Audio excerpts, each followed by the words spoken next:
Ecología Oceánica del Centro de Goddard de la NASA. También tenemos a Antonio Viudez, que es físico atmosférico en el Centro de Investigación Langley de la NASA. Y finalmente también tenemos a Santiago de la Peña, que es glaciólogo en el Centro Polar BIRD de la Universidad Estatal de Ohio. Y acompañándonos también tenemos a Ángela Posada Swafford, una escritora científica que es corresponsal de la revista Muy Interesante en Estados Unidos y autora de la serie de libros infantiles Aventureros de la Ciencia. Si os parece bien, empezaremos preguntando a nuestros participantes cuáles son las principales diferencias que hemos visto entre este nuevo informe del IPCC o el panel intergubernamental del cambio climático que se ha publicado hoy y el anterior. Doctor del Castillo, ¿cuál diría usted que sean las principales diferencias? Muchas gracias, María José. La principal diferencia que hemos visto es que ha aumentado la certidumbre de que los humanos están causando el calentamiento del planeta Tierra. Los modelos han mejorado mucho desde el reporte anterior y también tenemos una mayor cantidad de datos disponibles para poder evaluar con más certidumbre este problema. Tenemos una pregunta del público relacionada que viene de Iván Reyes, de Colombia, a partir de Google+, que pregunta: ¿real y honestamente se puede decir que hay un consenso mundial entre científicos respecto a la culpabilidad del hombre en el calentamiento global? ¿Antonio?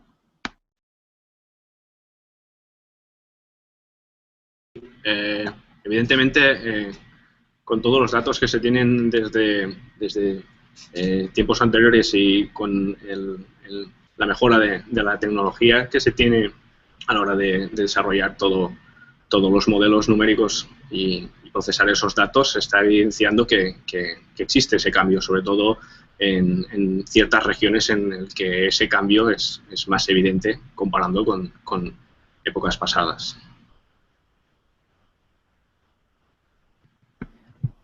Muy bien, vamos a un ritmo bastante avanzadito. Tenemos otra pregunta de Aitor Sierra, que nos vino también por Google+, y dice: mi pregunta es muy clara. ¿Cómo se llega a la conclusión de que hay un peligro real en el cambio climático? ¿En qué medida debemos valorarlo? ¿Es algo cercano en el tiempo o es algo que puede llegar a suceder en el futuro?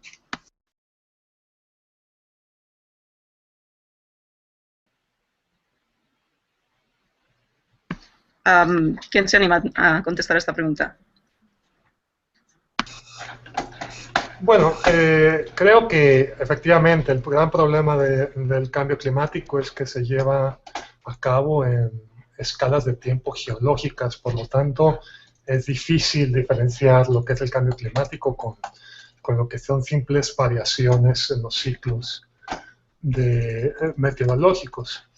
Entonces yo diría que si tú has nacido antes de 1990, pues es posible que los efectos que veas no sean tan severos. Mas, sin embargo, tus hijos lo van a ver. Y los van a ver en las temperaturas, en las sequías, en las lluvias y en el nivel del mar, que está incrementando de a muy poco, pero constantemente. Sí, si puedo abundar. Recuerden que la civilización humana se desarrolló en los últimos 10.000 años bajo condiciones climáticas que eran muy estables y beneficiosas para el desarrollo de la humanidad. También hay evidencia histórica para varias civilizaciones que cuando ha habido cambios climáticos severos en pequeñas regiones, estas civilizaciones han sufrido mucho. Y esa es una de las preocupaciones que tenemos. Los modelos están prediciendo cambios que van a afectar las condiciones de vida de muchas personas, particularmente aquellos que viven cerca de las costas.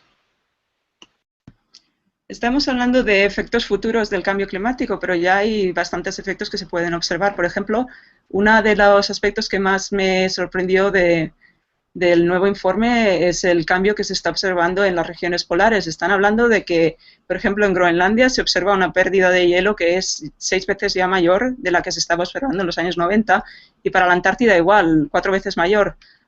Santiago, ¿nos podrías explicar un poco cómo nos va a impactar a nosotros que vivimos tan cerca de los casquetes polares? Claro que sí. Bueno, Básicamente, la razón por la que las zonas polares son más eh, vulnerables al cambio climático es porque, bueno, prácticamente todo está formado por grandes masas de agua congelada y de hecho la Antártida y Groenlandia son las dos reservas de agua fresca más grandes del planeta y por lo tanto cuando tú tienes un pequeño cambio en el clima, el efecto más evidente que tienes es de que ese hielo en las zonas polares se derrite y como dices va incrementando. La razón por la que está incrementando es por un fenómeno que se conoce como amplificación ártica. Esto lo que sucede es que pasan dos cosas. Una es que el ciclo natural, los polos, es donde tú tienes un ciclo anual donde los casquetes polares son sometidos a periodos de tiempo de derretimiento, periodos pequeños de tiempo, y luego en invierno tienes bajas temperaturas que permiten que el hielo se recupere. Ahora, lo que estamos viendo ahora es que estos periodos de derretimiento en verano son más prolongados e intensos. Entonces, el hielo no alcanza a recuperarse en invierno. Entonces, lo que sucede con la aplicación ártica es de que al disminuir, por una parte, el área en la que existe hielo marino, entonces más radiación solar va a ser absorbida porque el agua refleja mucha menos radiación que el hielo. Entonces conlleva a un círculo vicioso, donde más radiación se absorbe por el océano, las temperaturas del océano suben, entonces menos hielo aparece cada primavera en el mar del Ártico. Por otro lado, las tormentas eléctricas características sobre todo en las zonas ecuatorianas, en las zonas del trópico, transfieren energía de la superficie, energía calorífica de la superficie, a zonas más altas en la atmósfera, y luego esa energía es transferida hacia los polos a través de las corrientes atmosféricas. Esto provoca un flujo aún mayor de energía en los polos y contribuye en parte a que el calentamiento en los alrededores de la línea del Ecuador no sean tan grandes. Ahora, ¿cuáles van a ser las consecuencias a futuro? Bueno, además de las terribles consecuencias que va a tener para la fascinante fauna y flora de las regiones polares, lo que vamos a tener, así, por lógica, evidentemente, es un incremento del nivel promedio del mar y cambios en las corrientes marinas, un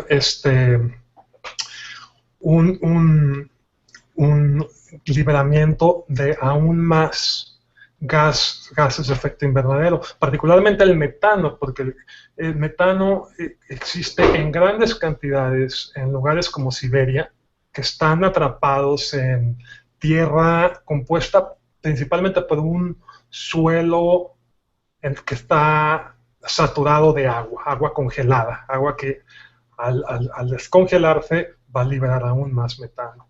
Entonces, como se puede ver, son muchos los efectos y aún no entendemos bien a bien cómo va a afectar en el próximo ciclo al sistema climatológico de la Tierra en general. Yo creo que, Santiago, justamente terminas hablando de la Tierra en general. Yo por eso quería entrar un poquito a que la gente que está escuchando y también ustedes qué opinan de que realmente en los países tropicales del mundo, en América Latina, yo sé, pensamos que estamos muy lejos de la Antártida, pensamos que ese continente allá no nos afecta mucho. Yo quisiera que ustedes le dieran a la gente que está escuchando un sentido de cómo el deshielo polar podría directamente, específicamente, impactar algo como las cosechas de papas en el altiplano boliviano o la pesquería en las regiones del norte de Colombia, ese tipo de cosas para que nos apropiemos de que la Antártida en nuestros países es importante, de que en nuestros países la biodiversidad es tan grande que depende íntimamente de la Antártica. ¿Ustedes cómo ven ese enlace?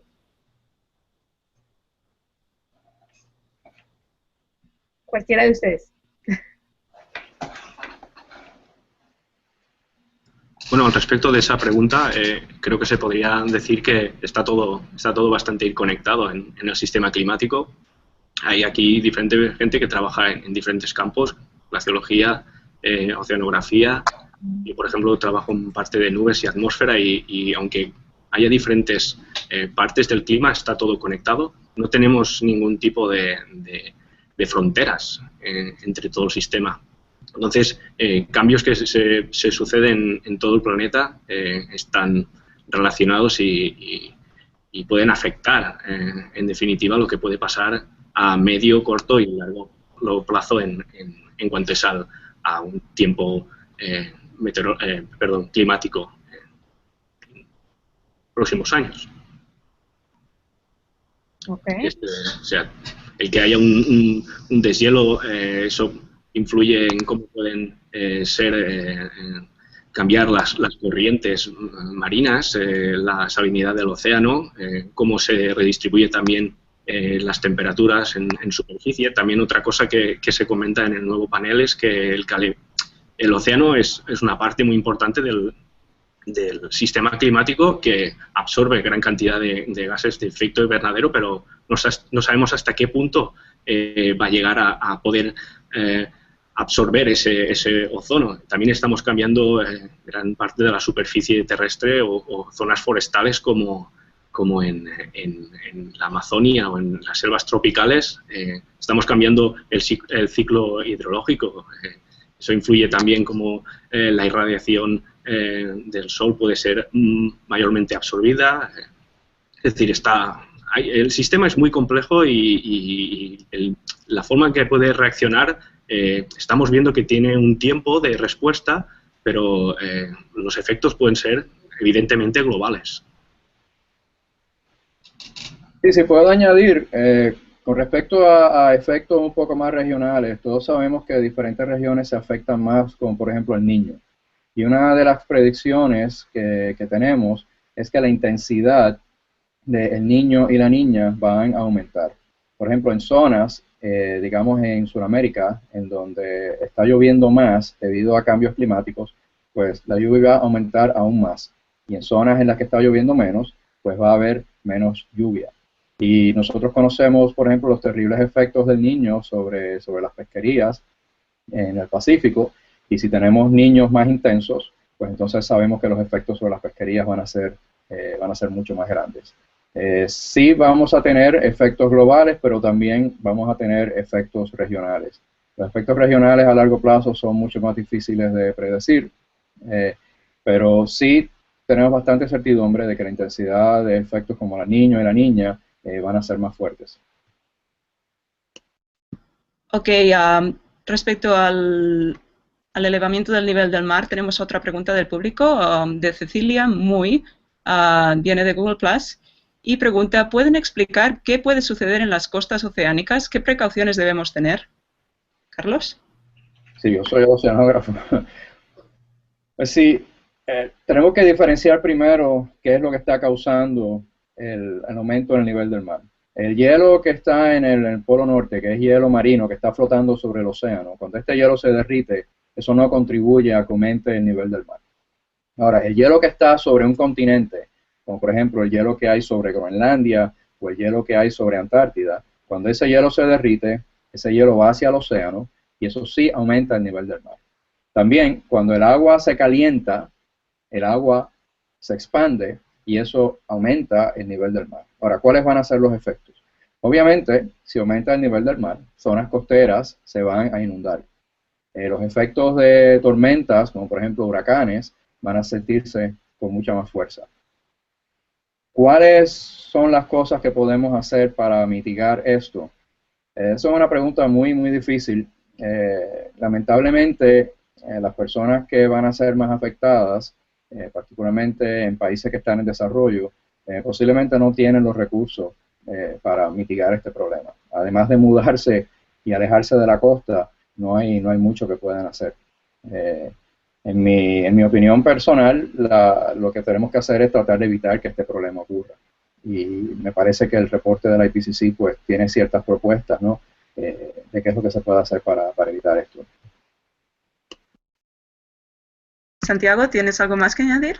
Sí, bueno, creo que el punto que hace Carlos es muy importante. El 80% de la población mundial vive en zonas costeras, ¿no? Entonces, en Latinoamérica, bueno, simplemente pensar en Brasil, en Argentina, la mayor parte de la población vive ahí, en México también. Bueno, no la Ciudad de México, pero el resto del país. Pero además, algo que no queda claro es que cuando hablamos de, bueno, 1 metro de aumento en el nivel del mar, no suena mucho, unos milímetros al año no es mucho, y efectivamente no es como promedio, pero lo que tiene uno que entender es que la fuerza de las marejadas, por ejemplo, cuando hay una tormenta costera, se incrementa exponencialmente con el nivel del mar. Entonces, las inundaciones que se puede ver, por ejemplo, que sucedió el año pasado con la tormenta Sandy en Nueva York, el estimado es de que hubo medio metro más de inundación debido a un par de milímetros en el aumento del nivel del mar. Ahora, es muy difícil calcular precisamente cuánto va a ser, en especial porque, bueno, tienes incertidumbre, por ejemplo, el Amazonas. El ciclo anual del Amazonas te puede dar hasta 1 milímetro de diferencia en el nivel del mar, y el derretimiento de las zonas polares. Únicamente Groenlandia tiene suficiente hielo para incrementar el nivel del mar en 7 metros. La Antártida en total tiene 45 metros equivalente al nivel del mar. Entonces, bueno, las consecuencias pueden ser, si no inmediatas, sí devastadoras. Wow. Yo pienso ahora que se habla de mitigación, no estamos en un punto en que vale más pensar en, es decir, mejor dicho, dice esto es como parar un tren de carga, ¿cierto? Tengo entendido que parar esta cuestión es muy complicado. Entonces, sí, hay que hablar de pararlo, pero hay que hablar más que todo de mitigarlo. Y de mitigarlo como desde las soluciones más fáciles como apagar el bombillo, hasta no vivir cerca al mar, hasta las soluciones más interesantes y complicadas como las de la geoingeniería, poner espejos en el espacio que reflejen los rayos solares. ¿Ustedes qué opinan sobre este tipo de mitigación de futuro? Bueno, yo soy oceanógrafo y yo trabajo en el mar, me divierto en el mar y yo no vivo cerca del mar. Porque pues, los efectos de los huracanes son terribles. Y, con respecto a qué es lo que uno puede hacer en la vida diaria, sí, claramente hay cosas que uno puede hacer, como utilizar, por ejemplo, bombillas que sean más eficientes. Cuando uno va a tomar la decisión de comprar un automóvil, afortunadamente ahora tenemos nuevas opciones que son más eficientes, que contaminan menos el ambiente. Con respecto a geoingeniería, yo soy un poco más cauteloso. Recuerden que lo que estamos haciendo ahora es en efecto un experimento de escala geológica. Estamos poniendo enormes cantidades de dióxido de carbono en la atmósfera y estamos viendo que estamos causando un cambio climático como consecuencia de eso. A mí me preocupan algunas de estas ideas de bioingeniería que incluyen poner grandes cantidades de aerosoles en la atmósfera para disminuir la cantidad de radiación solar o tratar de fertilizar el océano, porque nosotros no conocemos el sistema suficientemente bien para entender cuáles van a ser los efectos secundarios. En efecto, esto es como tratar de tomarse una medicina sin saber cuáles son los efectos secundarios de esta medicina. A mí personalmente no me atraen mucho esas ideas. ¿Queréis añadir algo más sobre la geoingeniería, Santiago o Antonio? Bueno, no particularmente la geoingeniería, pero sí de lo que Ángela decía acerca de la mitigación. Particularmente en Latinoamérica tenemos un gran problema, que es el problema de la corrupción, y lo que tenemos que hacer como sociedad y como gobierno es uno, identificar zonas de riesgo, cosa que casi no se hace en Latinoamérica, y no otorgar, por ejemplo, permisos de construcción en zonas que no son capaces de sostener vida. Y lo ves ahora, México acaba de ser azotado por 2 huracanes, murieron 400 personas. Todas esas muertes fueron por construcciones en zonas de alto riesgo. Entonces también no es de que el gobierno no se dé cuenta, sino que no actúa de acorde a las circunstancias y de acuerdo a la información disponible. Bueno, el tema este de lo de la geoingeniería, bueno, lo que has comentado, Ángela, poner espejos, bueno, la imaginación nunca se sabe si podemos llegar a hacer proyectos tan grandes, pero creo que, primero creo que sería que la gente en general tuviera conocimiento de que es un problema que nos incumbe a todos y que por pequeños cambios o hábitos que tengamos diarios pueden ayudar. Otra parte es lo que los políticos pueden hacer, es otra cosa, pero a nivel del día a día es buscar alternativas y más que mitigar habrá que adaptarse también a las consecuencias que podamos tener, aunque, por ejemplo, otra de las cosas que se ha comprobado en este último IPCC es que los aerosoles tienen también gran parte, bueno, tienen una parte importante en cuanto al cambio climático. La procedencia de esos aerosoles puede ser de origen natural o de origen antropogénico. Se puede reducir ese tipo de aerosoles. Está claro que el gas de efecto invernadero más importante es el CO2, reducir la emisión de ese tipo de gas, pero ese gas que hay en la atmósfera está ahí. ¿Cómo se va a redistribuir? Será ir viendo esos cambios, cómo se pueden ir la gente adaptando en medida de cada uno como pueda. Está claro que los países que tienen más desarrollo tecnológico podrán hacer frente a esos cambios. El cambio el incremento del nivel del mar será completamente diferente en Holanda que en Bangladesh. Habrá que ver cómo entre todos podemos solucionar o adaptarse a este cambio. En cuanto a la geoingeniería, creo que estaría bien que los geoingenieros pues intentaran aportar soluciones a cosas en las que todo el mundo podamos participar o se pueda contribuir a ese mitigamiento de ese cambio que estamos percibiendo. Muchas gracias. Tenemos otra pregunta del público. Esta viene de Lima Carlos 1013, que la ha puesto por YouTube, y pregunta: como ingeniero mecánico, ¿qué podemos hacer para convencer a los políticos que se den cuenta de estos cambios? Carlos. ¿Cómo convencer a los políticos? La mayor parte de los políticos en el mundo yo creo que están convencidos. El problema de convencer a políticos me parece que es más grande en los Estados Unidos. La evidencia es contundente que tenemos que cambiar algo. Lamentablemente es muy difícil pensar a largo plazo. Muchos de los cambios que tenemos que proponer pueden que tengan o no efectos a corto plazo sobre la economía. De modo que yo creo que la mejor forma de convencer a los políticos es tratar de disuadirlos de que estos cambios, de que estas mejorías tecnológicas van a afectar a la economía. Un ejemplo que les puedo traer es: cada vez que se propone una mejoría a la eficiencia de los vehículos de motor, siempre dicen, oh, esto va a destruir a la industria automotriz, no hay forma en que podamos hacer esto y mantener una industria viable, y eso nunca ha ocurrido.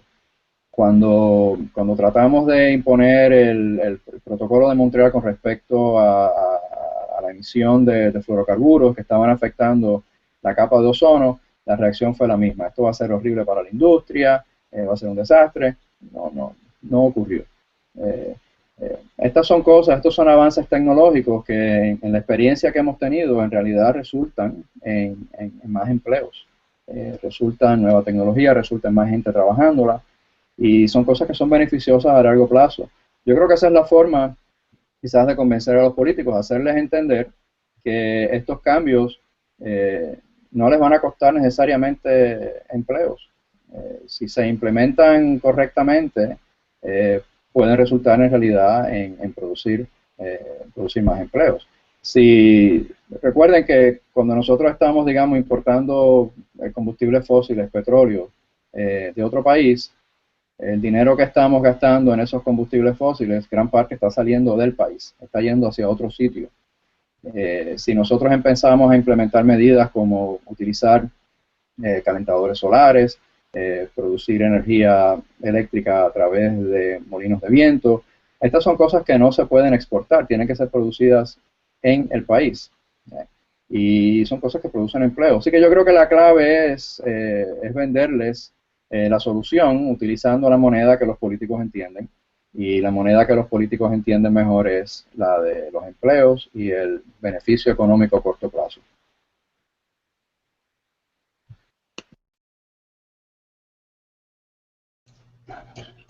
Sí, no, y quisiera agregar también que los efectos del cambio climático van a variar mucho de región a región, de país a país. No estoy seguro si esta pregunta venía, por ejemplo, de Perú. Los efectos tanto económicos como humanos en Perú por el cambio climático están siendo, pues, de consideración, porque todo el ciclo hidrológico está siendo modificado, del cual dependen, pues, la gran mayoría de los campesinos en el país. Entonces, inmediatamente identificar cuáles son las áreas más afectadas en tu propia zona, te da una idea de cómo uno puede concientizar tanto a la sociedad, y una vez que la sociedad está interesada, el mismo gobierno se interesa. Muy bien, muchas gracias. Tenemos otra pregunta sobre el aumento del nivel del mar. Tony Jiménez nos pregunta por Twitter, ¿cuántos metros o centímetros al año podría subir el mar con el cambio climático?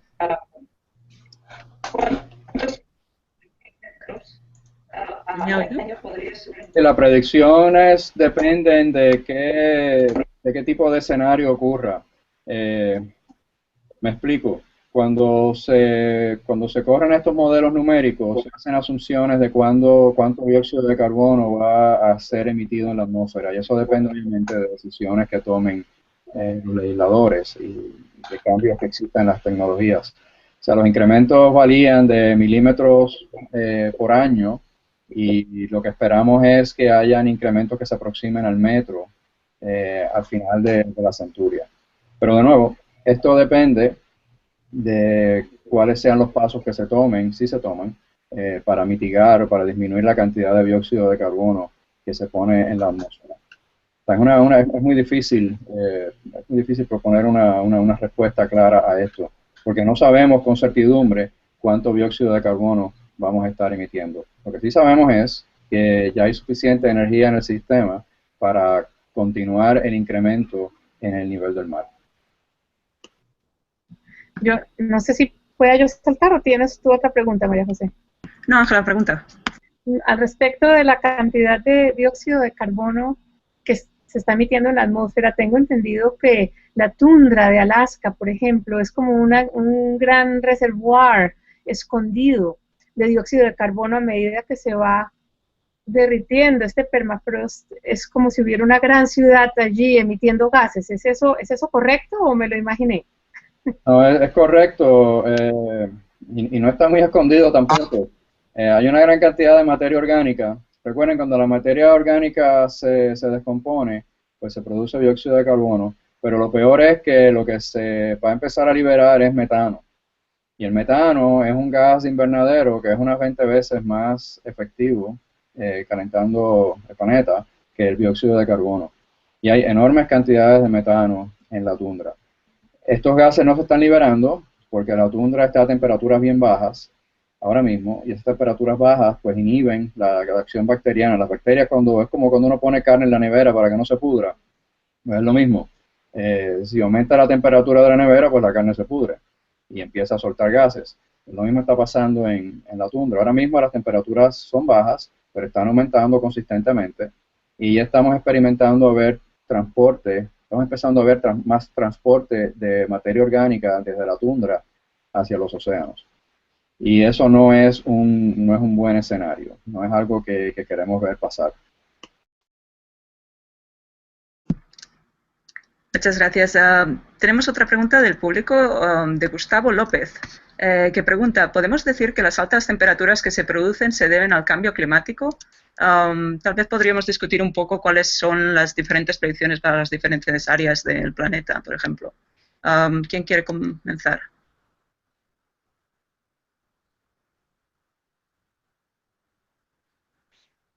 ¿Tony? Sí, bueno, a nivel global, dependiendo de cada uno de los escenarios, hay un incremento de la temperatura a nivel global, pero ese incremento es a nivel de promedio. Está claro que habrá algunas regiones en que ese incremento será más evidente que en otras, dependiendo, pues, como había comentado mi compañero Carlos, de condiciones regionales. Depende mucho cómo es esa región, cómo puede esa temperatura verse afectada a que haya un incremento más evidente.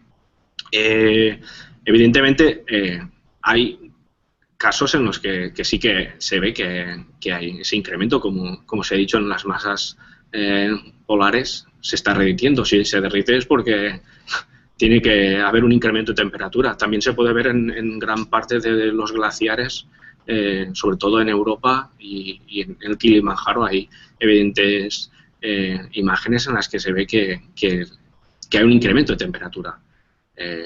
Pues eso también, como se ve en las temperaturas en superficie de los océanos, como puede incrementar las circulaciones de masas de aire y de vapor de agua, creando más cambios en la atmósfera. Gracias, Tony. Tenemos otra pregunta del público que habla un poco del futuro, que es lo que espera. Es otra vez Lima Carlos 1013 y pregunta, ¿cuál es el plan para París COP 2015? ¿Podemos llegar a un acuerdo internacional? Si no estáis muy seguros sobre cómo contestar esto, podríamos hablar qué viene ahora, qué es lo siguiente a este nuevo informe del cambio climático, qué es lo que toca hacer ahora.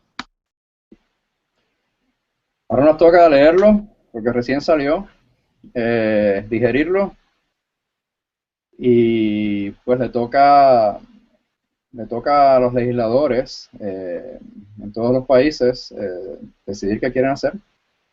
Nosotros los científicos tenemos un trabajo que es muy claro, nosotros no hacemos política pública, todo lo que nosotros podemos hacer es informar a los que toman decisiones qué es lo que está pasando.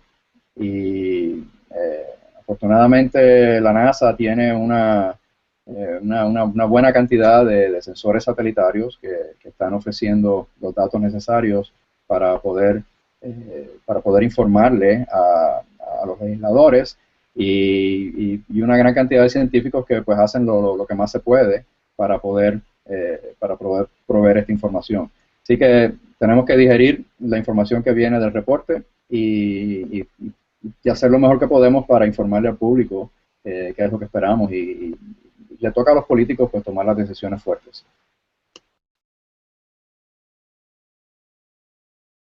Yo tenía otra pregunta sobre la cuestión de la acidificación de los océanos. ¿Por qué sucede? ¿Cuáles son los mecanismos? Si pudiéramos entrar en detalles, ¿qué pasa con las barreras coralinas? ¿Cómo es todo este ciclo de la acidificación del mar a causa del CO2? Sí, al aumentar las concentraciones de dióxido de carbono en la atmósfera, este dióxido de carbono se disuelve en el océano y el efecto es que se forma ácido carbónico y el océano se hace más ácido. Ya hemos experimentado un aumento en la acidez del océano y los efectos pues son bastante drásticos. Hay muchos organismos en el océano cuyo exoesqueleto, cuya estructura está compuesta de carbonato de calcio. Y el carbonato se disuelve cuando las condiciones son más ácidas. Si ustedes quieren ver un ejemplo bien claro, agarren una concha, una almeja, y tírenla en vinagre, y ustedes van a ver cómo empieza a disolverse. claro, eso no es, los corales no se están disolviendo de esa manera, así tan rápida y tan dramática, pero esto lo que hace es que aumenta el estrés, le hace la vida más difícil a estos organismos, requieren más energía para poderse reproducir, requieren más energía para poder crecer, y me parece que ya inclusive hemos visto algunos efectos en la cadena alimenticia en lugares como en el noreste de los Estados Unidos, y se está viendo, por ejemplo, efectos sobre la cantidad de salmón, y básicamente porque afecta a la cadena alimenticia. Organismos bien pequeños que tienen estructuras de carbonato de calcio empiezan a disolverse, empiezan a morir. Eso tiene un efecto sobre la cadena alimenticia que se transmite completamente directo hacia, digamos, peces, que son los que se alimentan de estos organismos. Definitivamente efectos sobre los corales, efectos sobre pequeños organismos como el zooplancton, y no es nada bueno. Y esto es algo que no es debatible. Cuando aumenta la cantidad de dióxido de carbono en la atmósfera, entra más dióxido de carbono en el océano y la acidez del océano aumenta. Esto no es algo que está siendo debatido remotamente. Y es un efecto que estamos viendo y lo estamos pudiendo medir bastante bien. Muy bien, y de la acidificación de los océanos pasamos a huracanes. Tenemos una pregunta de Eric C. Togar, de Twitter, que pregunta, ¿los huracanes serán de mayor intensidad? ¿Tony? ¿Serán de mayor intensidad? Se va viendo que sí, cada vez debido a que gran parte de los huracanes sabemos que se originan en los trópicos y afluyen parte por corrientes de aire y también por cómo es las temperaturas que tenemos en superficie del mar. Sabemos que el planeta, al estar calentándose, sobre todo que el mar, el agua, tiene esa capacidad calorífica de almacenar tanta energía, se está inyectando cada vez más vapor de agua en las capas superficiales. Entonces se pueden originar tormentas cada vez más grandes. De hecho, de los últimos huracanes se ha comentado el Sandy, también tenemos el Katrina. Hay bastantes huracanes que han afectado bastante de forma muy intensa las zonas costeras. O sea, sí que se van a intensificar. Y no solo cuestión de huracanes, también tormentas que se producen en zonas del Mediterráneo, grandes masas de vapor, de agua, que se mueven muy rápidamente y tienen una ciclogénesis muy rápida, producen unas precipitaciones muy grandes. No llegan a ser huracanes, pero los efectos regionales son importantes. O sea que se va intensificando esos casos extremos. Se van intensificando. Sí, y si quisiera añadir, recuerden que es muy difícil atribuirle a cualquier huracán un efecto de cambios climáticos. Lo que está ocurriendo es que estamos creando condiciones que hacen más fácil que las tormentas sean más fuertes. Simplemente por aumentar la temperatura, esto resulta en más vapor de agua en la atmósfera, esto resulta en eventos de lluvia que son más fuertes, inclusive nevadas más fuertes. Parece que no es intuitivo, pero el calentamiento de la Tierra puede resultar inclusive en nevadas más fuertes simplemente porque hay más vapor de agua en la atmósfera y el vapor de agua se convierte en nieve y cae más nieve. Pero en general los huracanes son básicamente máquinas que funcionan y que se crean debido al calor que hay sobre la superficie del océano, y aunque no podemos atribuirle a ningún huracán en particular una relación con el calentamiento de la Tierra, claramente las condiciones para la formación de huracanes pueden que estén mejorando, y eso no es bueno particularmente para los que deciden vivir cerca de las costas. Yo salto aquí porque como yo vivo en Miami, oigo mucha gente que dice, pero no hemos vuelto a tener huracanes, entonces, ¿qué importa? Entonces, una cosa es la trayectoria que sigue el huracán y qué estará influenciando que los huracanes estén siguiendo una trayectoria que desde hace un tiempo no toca al sur de la Florida, por decirte, con la intensidad, que es que la gente confunde eso en su cabeza, ¿cierto? No, realmente no estamos viviendo una disminución de huracanes, sino que no los vemos cerquita a nosotros, siempre. Eso es correcto. Los huracanes son fenómenos bien complicados. Y el decir que cada vez que yo escucho las noticias que dicen que el huracán se desvió de una forma segura hacia el medio del océano, yo tiemblo porque ¿qué pasa con los pescadores y con los navegantes que están navegando por ese océano? Bueno, pero por ejemplo, el año pasado, Sandy, que es una tormenta, hay una relación directa al cambio climático, y es de que había una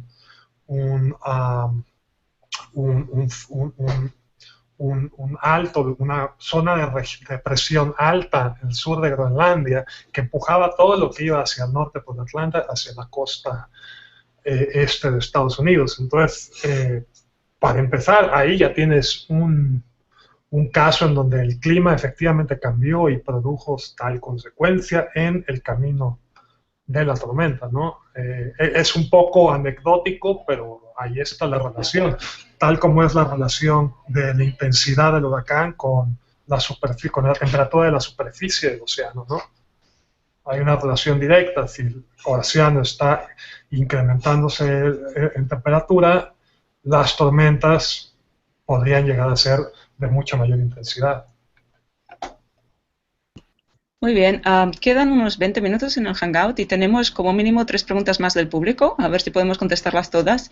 Y si alguien más se anima a preguntar algo, lo podéis hacer a través de YouTube, en la sección de comentarios, o en el Google Plus, o en Twitter, utilizando el hashtag PreguntaClima.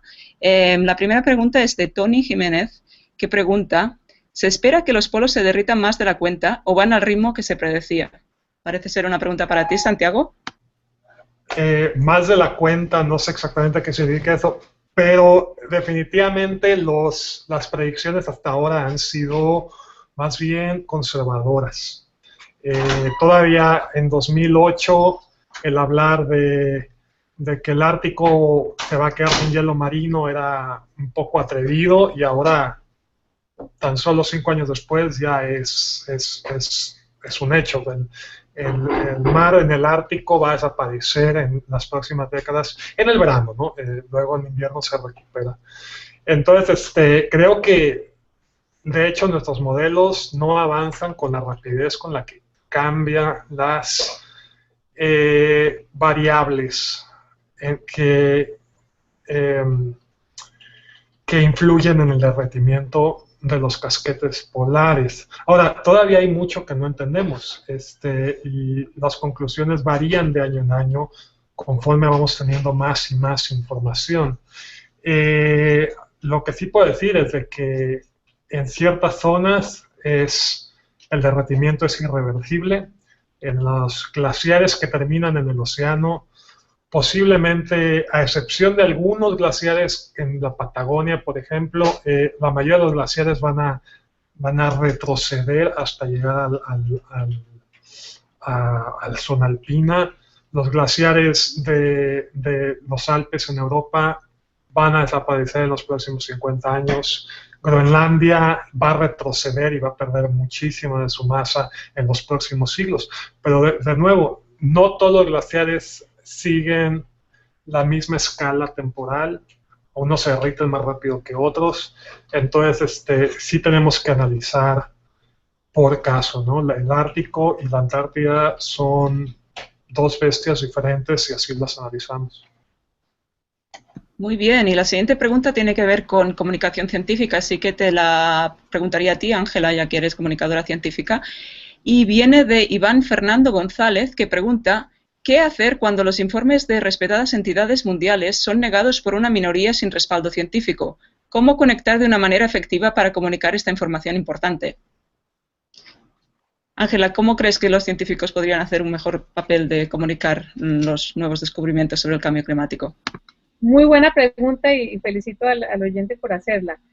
El reportero tiene que estar bien informado y no tiene que, como decimos, tragar entero. Entonces, un reportero que sabe la ciencia, que sabe a quién preguntar, simplemente lo primero que va a hacer es ir a las entidades acreditadas y realmente a cerciorarse, leer los reportes científicos, hablar a gente como nuestros 3 panelistas, y no hacer lo que dicen muchos de los editores de nuestros periódicos, y es que ellos tienden a asignarle la misma cantidad de de texto o la misma cantidad de tiempo en el aire a dos teorías que son opuestas, mientras que hay una teoría que tiene un 95% de consenso en la comunidad científica mundial versus una que tiene un 5% de consenso. Entonces, eso debería ser la primera alerta roja para el periodista. Bueno, no voy a darle tanto importancia a lo que tiene a esta minoría.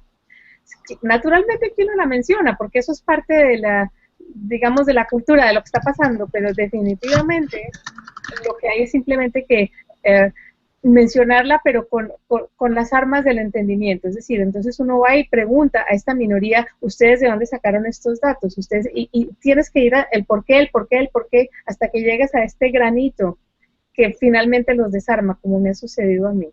Pero la pregunta es excelente. Bien, ¿y los científicos querrían comentar algo sobre cómo creen que la comunidad científica podría explicar mejor lo que está pasando? Yo creo que los científicos hacemos un trabajo que es estar enfrente de la investigación, buscar con las herramientas que tenemos, con satélites, con toda la comunidad científica, intentar entender qué es lo que pasa con nuestro sistema, con el sistema climático. Posiblemente tendríamos que hacerlo más sencillo, explicar las cosas más sencillas, pero realmente el problema es complicado, porque no es la luz de casa, es todo el planeta. Y como he dicho al principio del Google, no hay fronteras y muchos cambios se acumulan y el sistema tiene que adaptarse tiene que responder a esos cambios y no sabemos cómo. Ahí están las masas de aire, están las masas de hielo, la gran cantidad, y solo la biosfera también, no solo el ser humano. Todos los seres vivos que hay en el planeta tienen que adaptarse. Ellos no tienen palabra de decir dónde tendrán que ir, qué podrán hacer. Es muy complicado, pero hay que hacerlo más sencillo. Creo que es buscar soluciones. La idea es ver qué es lo que está pasando y ver que evidentemente tenemos esos cambios, pero buscar una solución, adaptarse a los cambios que nos esperan.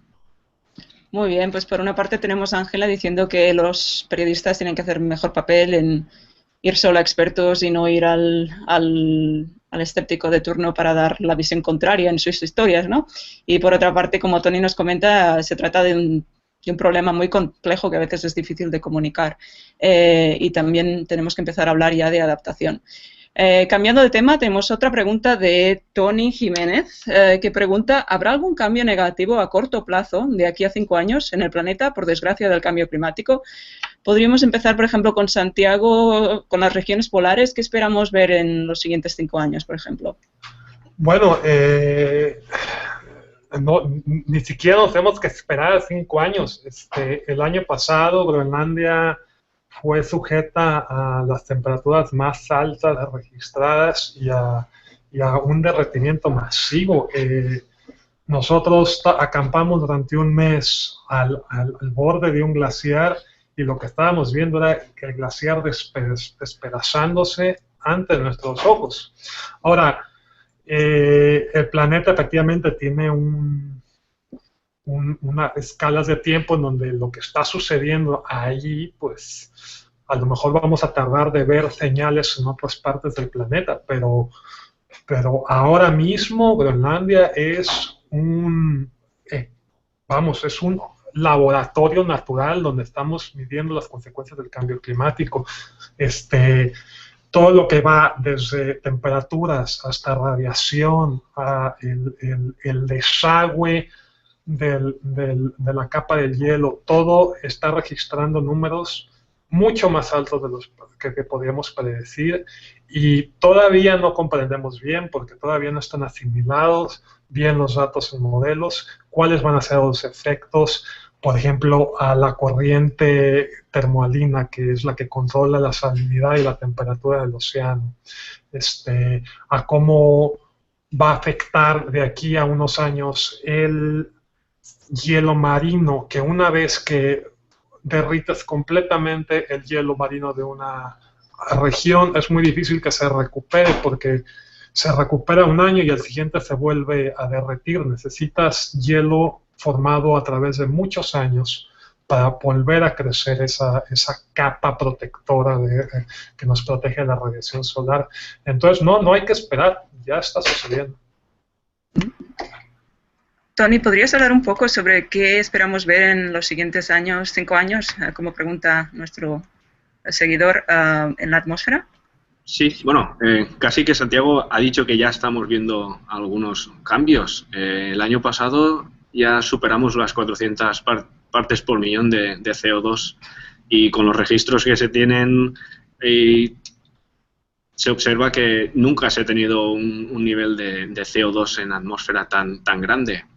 Sabemos de momento qué mecanismos hay para que ese CO2 se distribuya a nivel de qué parte es absorbido por el océano, qué parte puede ser absorbido por las masas forestales, por la biosfera, porque está dentro del ciclo fotosintético, pero estamos viendo cambios en esas masas forestales, estamos reduciendo esas masas forestales, estamos incrementando el CO2, quiero decir, ya hay evidencias de que estamos sobrepasando algunos límites que de los primeros protocolos, el protocolo de Kioto o de los primeros paneles del IPCC, ya hemos superado esos niveles y estamos viendo que el sistema va respondiendo y habrá que ver qué hay. Es decir, hay cambios ya directos, masas de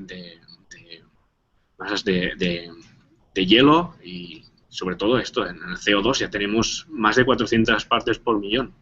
Quiero decir, los modelos están haciendo predicciones con concentraciones superiores, pero ya hemos superado lo que anteriormente decíamos. Sí, Carlos, ¿te gustaría comentar algo sobre qué le espera al océano? Estamos aumentando el nivel del océano a causa de derretimiento de hielos y a causa de expansión térmica. Tenemos el problema de acidificación. Hay regiones costeras que son sumamente sensitivas a cambios climáticos, como son las zonas de arrecife de coral. Así que sí, estamos empezando a ver cambios a corto plazo. Y de nuevo, estas son zonas, son biomas que son extremadamente sensitivos. Son ecosistemas que se han mantenido durante miles de años bajo unas condiciones específicas y las estamos cambiando a un paso muy acelerado. Muy bien, muchas gracias. Ya casi estamos, nos quedan 5 minutos y me gustaría acabar yendo uno por uno a decir cuál es vuestro mensaje principal que os gustaría comunicar al público sobre la ciencia del cambio climático. Tony, ¿quieres empezar tú? Sí, bueno, principalmente quisiera comunicar que el problema del cambio climático es una cosa global, todos estamos en el mismo planeta y los efectos van a ser para todos. Posiblemente lo más importante será ver cómo se van sucediendo todos esos cambios, más evidentes en el día a día, no solo sobre el papel, porque hay predicciones, pero el tenerlos todos los días habrá que adaptarse a eso. Luego, desde NASA, creo que se está haciendo un gran trabajo a nivel de recurso humano y tecnológico para entender qué es lo que está pasando con nuestro clima. Hay mucha gente trabajando en diferentes proyectos, intentando estudiar las diferentes partes del sistema, aerosoles, nubes, dinámica atmosférica, los compañeros que están trabajando sobre océano, intentar ponerlo todo junto y intentar saber mucho mejor qué es lo que está pasando y ver si la respuesta de los que tienen la última palabra, los que tienen la potestad de cambiar, sean reales, o sea, realistas, de que hay que tomar una decisión cuanto más pronto posible. Santiago, ¿te gustaría hacer una declaración final? Sí, bueno, un rápido mensaje al público en general, que como decía Antonio, todos estamos en el mismo barco y no hay que ignorarlo, ¿no? Nuestras acciones al diario son las que nos tienen donde estamos ahora y no hace falta ser científico para darse cuenta, solo con un poco de sentido común, cómo tenemos que vivir para poder afrontar este reto, que es posiblemente el mayor reto de nuestra era, ¿no? Y una recomendación final es cuando escuchen a agentes, científicos, políticos, a reporteros hablar del cambio climático, siempre lo hagan con cierta curiosidad e interés, y si alguien les dice que el cambio climático no es verdad, que se pregunten cuál es la agenda, porque en mi experiencia es que la gente que está informada y que es inteligente y habla en contra del cambio climático es gente que persigue una agenda en particular. Es todo. Muchas gracias. Y Carlos, ¿qué te gustaría decir a ti para acabar? El cambio climático es real, es un problema serio. Y los científicos de NASA y de otras agencias en Estados Unidos, así como otras agencias en el resto del planeta, estamos de acuerdo en que esto es un problema. Y nosotros hacemos lo más que podemos para tratar de comunicar esta problemática a la población en general. Pero también es responsabilidad del público en general informarse y tomar decisiones sabias utilizando este tipo de información. Recuerden que nosotros vivimos en democracias y se supone que nuestros líderes sigan básicamente el liderato que los ciudadanos del país les presenten. Así que, de nuevo, es un problema. Infórmense y tomen decisiones de acuerdo a esta información que ustedes están viendo. Y Ángela, ¿cuál es la perspectiva de la periodista científica? Es exactamente lo que acaba de decir Carlos y también lo que acaba de decir Santiago. Tenemos la responsabilidad de informarnos. Sí, claro, vamos a comprar las bombillas que sean menos gastadores de energía, eso está muy bien. Pero ante todo tenemos que informarnos porque si no nos van a usar así como si fuéramos unos bobitos. Y si no nos informamos, la culpa va a ser nuestra y nadie lo va a hacer por nosotros. Tenemos que ser proactivos, saber dónde están las buenas noticias, hacerlo en todas las plataformas digitales, escritas, y aprender para que el día de mañana que nos vengan a decir esto no está pasando, digamos, así, pues no, porque yo sí sé. Entonces, tenemos que aprender por nuestra cuenta sin que nadie nos lo imponga. Además, es divertidísimo. Es tan complejo que es divertido, les prometo. Eso es todo. Así que muchas gracias. Muchas gracias. Pues se nos ha acabado el tiempo. Quería agradecer a los panelistas, sobre todo, por participar, pero también a nuestros televidentes o oyentes o de cualquier manera que ya hagáis seguido este Hangout. Y esto no es todo, porque la conversación sigue. NASA sigue publicando nuevas informaciones sobre nuevas investigaciones sobre el cambio climático y os recomendaría que nos sigáis en Twitter. Tenemos una cuenta de Twitter en español, en @nasa_ES, es NASA en español. Y de nuevo, muchas gracias a todos y espero que hayáis encontrado este Hangout muy interesante. Gracias. Gracias. Gracias, hasta luego. Hasta luego. Gracias. Gracias.